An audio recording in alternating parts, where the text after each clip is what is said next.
Judith Ward, unlike getting a haircut, it's not as easy to know when it's time to trim a fund or a position in your portfolio if it's grown too large. So tell me about rebalancing. How do you know when it's time to rebalance? Yeah, we get that question a lot from investors about the best time to rebalance.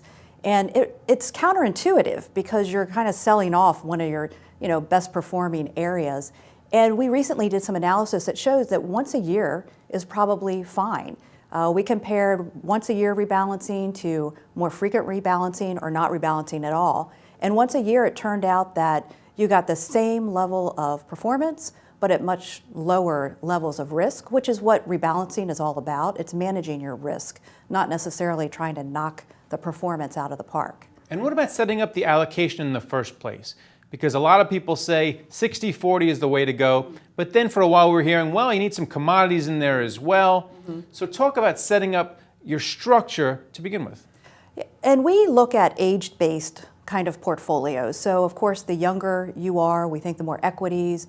As you get towards retirement, more of a balanced approach, and then into retirement, even a little more conservative, but also diversifying the stock and bond areas and looking not only domestic, but international as well. Can you talk more about the bond area right now? Because people are saying this is the end of the bond bull market. People are worried. So how are you advising your clients with regard to their fixed income positions? And again, it comes back to diversification.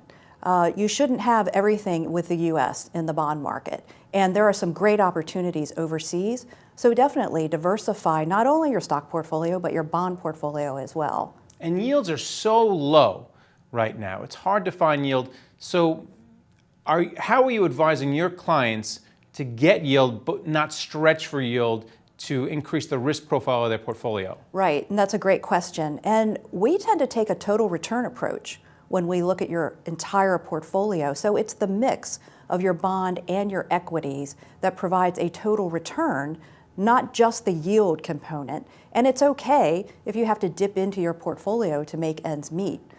So again, this total return approach might be a little different than just stretching for yield and taking on too much risk. All right, thanks a lot, Judith. Thank you. Thank you for watching The Street.